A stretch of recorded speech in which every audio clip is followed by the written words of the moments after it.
Sir, ఈ అప్పులకు సంబంధించి ప్రజల్లో ఒక ఆందోళన ఉన్న పరిస్థితి. 10 లక్షల కోట్లు, 11 లక్షల కోట్లు అప్పు ఉన్నది. అదంతా కూడా ప్రజలపైనే భారం అనేటటువంటిది.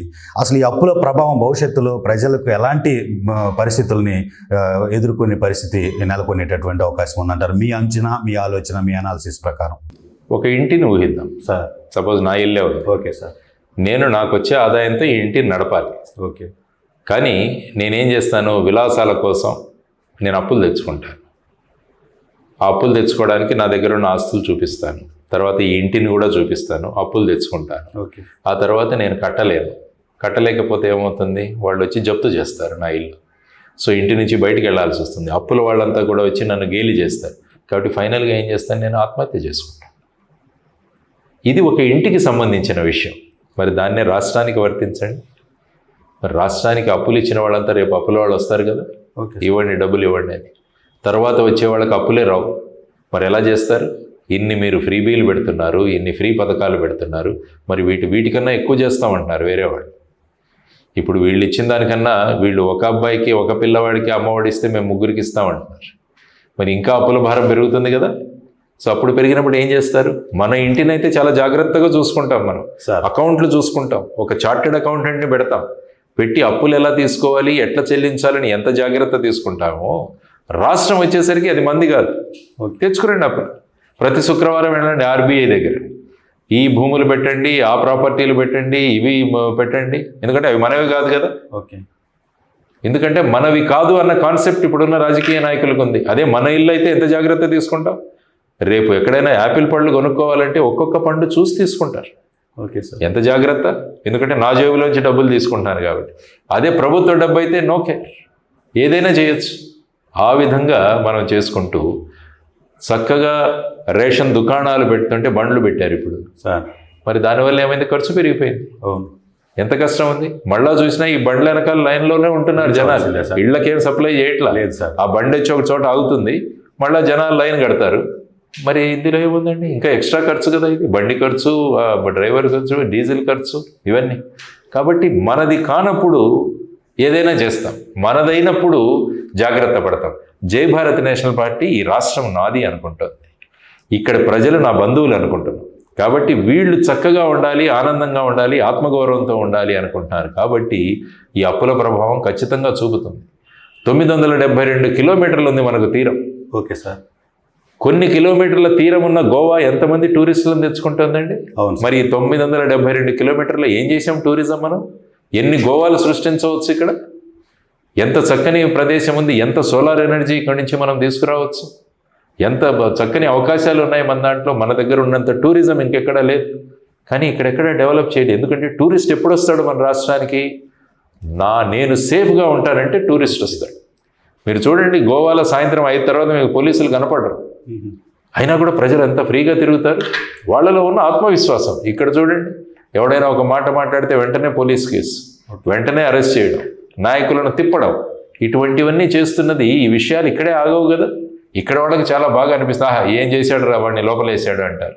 కానీ ఈ విషయాలన్నీ బయటికి పాకుతాయి. బయటికి పాకి అక్కడ ఉన్న టూరిస్టులు ఎవరైతే ఉంటారో ఈ స్టేట్ మాకు సేఫ్ కాదు, ఎందుకు వెళ్ళడం అనుకుంటారు. అందువల్ల ఇంత టూరిజం పొటెన్షియల్ ఉంది మన దగ్గర, ఇంత తీర ప్రాంతం ఉంది, ఇంతమంది మేధావులు ఆలోచించే వాళ్ళు ఉన్నారు. వీళ్ళంతా వెళ్ళి అమెరికాలో బ్రహ్మాండంగా చేస్తున్నారు. సత్యనారాయణ గారు అప్పుడు మైక్రోసాఫ్ట్నే అధిపతి ఆయన. మరి చూడండి, ఇంత బ్రెయిన్ ఉన్న రాష్ట్రాన్ని ఇక్కడ ఉన్న ప్రజలను వేరే చోటికి పంపించేస్తున్నారు. సో ఆ విధంగా ఉన్నది, దానికి ప్రధానమైన కారణం ఈ అప్పులు. అందువల్ల దీన్ని నియంత్రించి మనం చేసే విధంగా వెళ్ళడం మన అందరి బాధ్యత. ఆ విధంగా జై భారత్ నేషనల్ పార్టీ మేనిఫెస్టోలో చూడండి, ఎక్కడా కూడా రాష్ట్రాన్ని ఏ విధంగా ముందుకు తీసుకురావాలన్నది జై భారత్ నేషనల్ పార్టీ యొక్క ప్రధానమైన ఉద్దేశం. మేము తీసుకొస్తాం, అప్పుల నుంచి బయటికి తీసుకొస్తాం, అప్పులు లేని ఆంధ్రప్రదేశ్ని సృష్టిస్తామని చెప్తున్నాం మేము. సార్, ప్రస్తుతం ఏదైతే రాష్ట్రానికి కేంద్రం అవసరం లేకుండా, కేంద్రం నుంచి వచ్చేటటువంటి నిధులు అవసరం లేకుండా బయటపడే పరిస్థితి లేదు.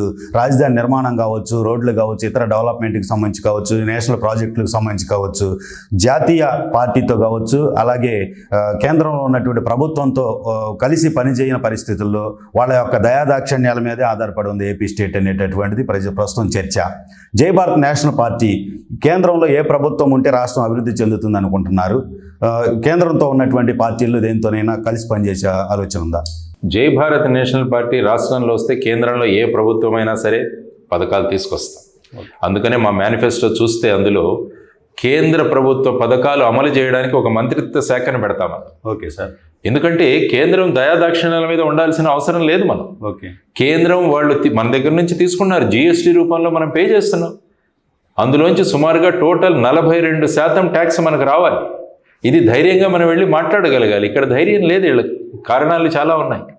ధైర్యంగా వెళుతుంది జై భారత్ నేషనల్ పార్టీ వెళ్ళి ఇది మా రాష్ట్రానికి కావాల్సింది అన్నది. ఇప్పుడు చూడండి, నేషనల్ హైవే అథారిటీ వాళ్ళ పని వాళ్ళు చేసుకెళ్తున్నారా లేదా? రాష్ట్రంలో వాళ్ళ రోడ్లే బాగున్నాయి. రాష్ట్ర పరిస్థితి, రాష్ట్ర రోడ్లు చూడండి ఎలాగున్నాయి, గతుకులే. సో ఆ విధంగా మనం వెళ్ళి కనుక ప్రజెంట్ చేయగలిగితే ఖచ్చితంగా కేంద్రం నిధులు ఇవ్వాల్సిందే. మనకు మన యొక్క క్రెడిబిలిటీ బాగుంటే ఇంటర్నేషనల్ సంస్థలు కూడా ఇస్తాయి మనకి. జపాన్ నుంచి ఫండ్స్ వస్తాయి, జైకా ఫండ్స్ వస్తాయి, ఇవి చాలా ఫండ్స్ ఉన్నాయి మనకి. వీటన్నిటిని కూడా మనం తెచ్చుకోగలం. దానికి ఏంటంటే మనం క్రెడిబిలిటీ, ఇక్కడ వచ్చే ప్రతి ఇన్వెస్టర్ని మాకెంత కట్టిస్తారు, మాకెంత డబ్బులు ఇస్తారు, మా పార్టీకి ఎంత ఇస్తారని అడుగుతుంటే ఎవడొస్తాడు ఇన్వెస్టర్ ఇక్కడ? సో ఆ విధంగా మన స్వార్థ ప్రయోజనాల కోసం ఇన్వెస్టర్లను మనం పట్టి పీడిస్తుంటే వీళ్ళంతా బయటికి వెళ్ళిపోతున్నారు. ఎన్ని వెళ్ళిపోయా మన రాష్ట్రం నుంచి బయటికి చూశారుగా. దానికి ప్రధానమైన కారణం మాకు డబ్బులు కావాలి. సో ఈ విధమైన ఆలోచన పరంపరలు ఉన్న పార్టీలు మన దగ్గరికి వస్తే ఏమవుతుందండి, కేంద్రంతో పోరాడి తెచ్చుకునే సత్తా ఉండగలగాలి మనకు. ఊరికే పోరాడడం అంటే పోరాడడం కాదు, ఏదైతే విషయాలు మంచివో ఎస్ అని చెప్పండి. ఇదే రాజనీతిజ్ఞత సార్. రాజనీతిజ్ఞత అంటే ఎలా ఉంటుందంటే, మన నవీన్ పట్నాయక్ గారు ఉన్నారు, మోస్ట్ డెవలప్డ్ స్టేట్ నెంబర్ 1 సీఎంగా ఆయన వచ్చారు. ఎందుకంటే ఏ విషయాల్లో రాష్ట్రానికి ప్రయోజనమో ఆయన కేంద్రానికి మద్దతు తెలుపుతూ ఉన్నాడు.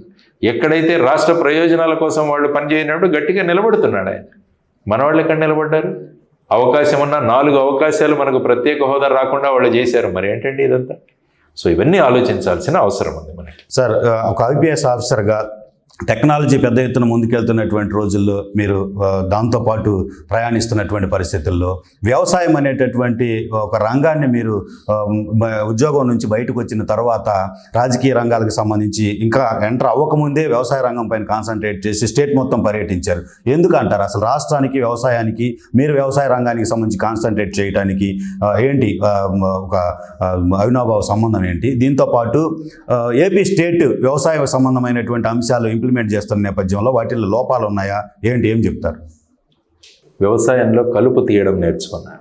Okay sir. ఇక్కడ కూడా కలుపు తీయాలి.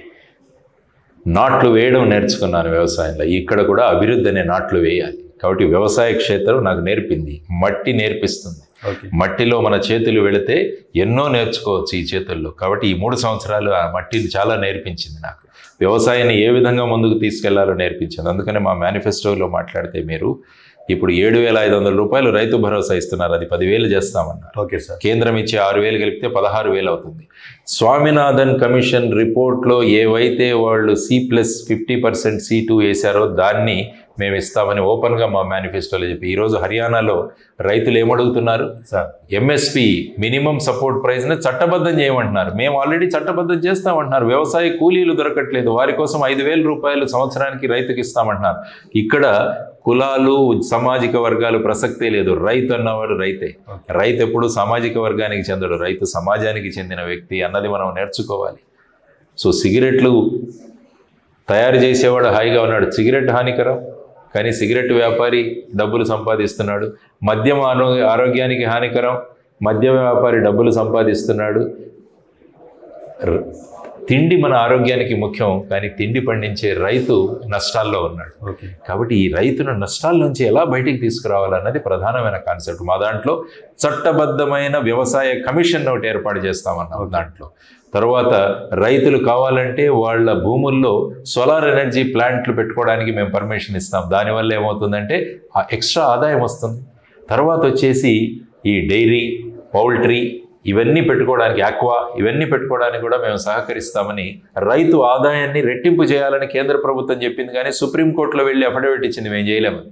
మేము చేసి చూపిస్తాం.